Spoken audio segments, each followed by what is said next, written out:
গাছবাসী এরপরে ফলা হয় না ইয়া দেখছি এখানে মদের গাড়ি একটা আউটো একটা আটকাইছে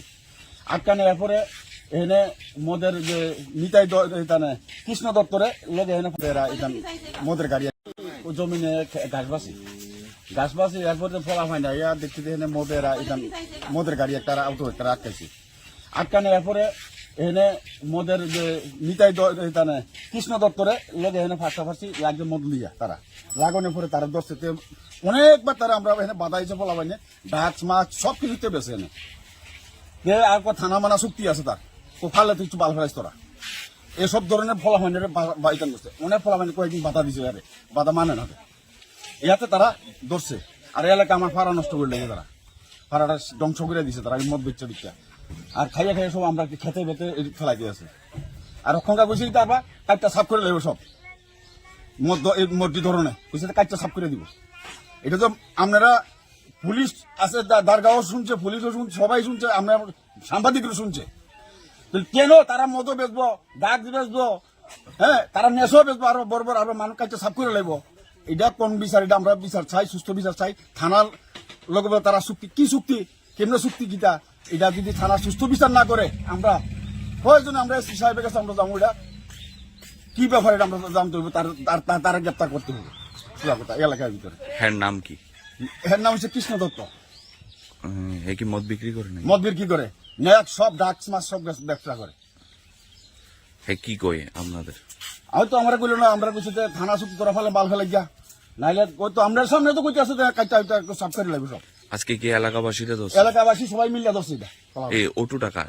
অটোটা তার নামটা তো আমি জানি না তার অটো ড্রাইভার কি পালিয়ে গেছে নাকি? হ্যাঁ পালিয়ে গেছে। এখন আপনারা কি চান? আমরা চাই যাতে নেশা এই পাড়ার ভিতরে আর কোনো সময় যদি না হয় পুলিশ যাতে করার ব্যবস্থা নেওয়া হয় তার কাছে আমরা আবেদন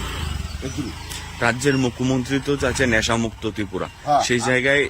দলেরই একাংশ থেকে শুরু করে অনেকেই নেশার সঙ্গে যুক্ত, আপনি কি বলবেন? আমরা তো কেমন কি বলতাম কেন বোবালার মতো কথা নয়, আমাদের মুখ্যমন্ত্রী নেশা মুক্ত চাইছে আর আমরা যদি নেশা ধরতে গেলে আরো সব কাজটা বিষয় লাগবো, তাহলে কিভাবে নেশা মুক্ত হইব? আর মুখ্যমন্ত্রীর কাছে আমরা এটা আবেদন, হ্যাঁ আমরা চাই মুখ্যমন্ত্রী যাতে এটা করার ব্যবস্থা এটা নেই। এই জায়গাটার নাম কি? এটা হইল খিলপাড়া বাঙারপাড়, ও জমিনে গাছবাসী এরপরে ফলা হয় না ইয়া দেখছি এখানে মদের গাড়ি একটা আউটো একটা আটকাইছে আটকানে এরপরে এখানে মদের যে নিতাই কৃষ্ণ দত্তরে লোক এখানে ফাঁসাফাঁসি লাগবে মদ লিয়া তারা লাগানোর পরে তারা দশে অনেকবার তারা আমরা এখানে বাধা হিসেবে বলা হয়নি ডাচ মাছ সব কিছুতে বেছে এনে আর থানা মানা চুক্তি আছে তার তো ফালে তুই একটু বাল ফেলাইস তোরা এসব ধরনের ফলাফল বাইকান করছে অনেক ফলাফল কয়েকদিন বাধা দিছে আরে বাধা মানে না ইয়াতে তারা ধরছে আর এলাকা আমার ফাড়া নষ্ট করে লেগে তারা ফাড়াটা ধ্বংস করে দিছে তারা মদ বেচছে দিচ্ছে আর খাইয়ে খাইয়ে সব আমরা খেতে বেতে ফেলাই দিয়েছে আর ওখানকার বসে দিতে পারবা কাজটা সাফ করে লাগবে সব মসজিদ ধরনের বুঝছে কাজটা সাফ করে দিব।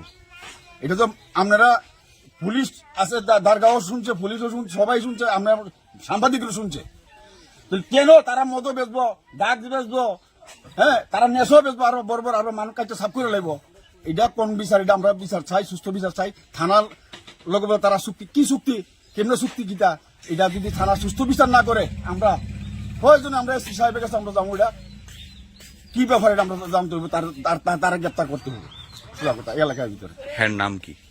এর নাম হচ্ছে কৃষ্ণ দত্ত। কি মদ বিক্রি করে নাকি? মদ বিক্রি করে নেক সব ডাক্স মাছ সব ব্যবসা করে। হ্যাঁ কি কয় আপনাদের? হয়তো আমরা কইল না আমরা কইছি যে থানা চুক্তি তোরা ফেলে বাল ফেলে গিয়া নাইলে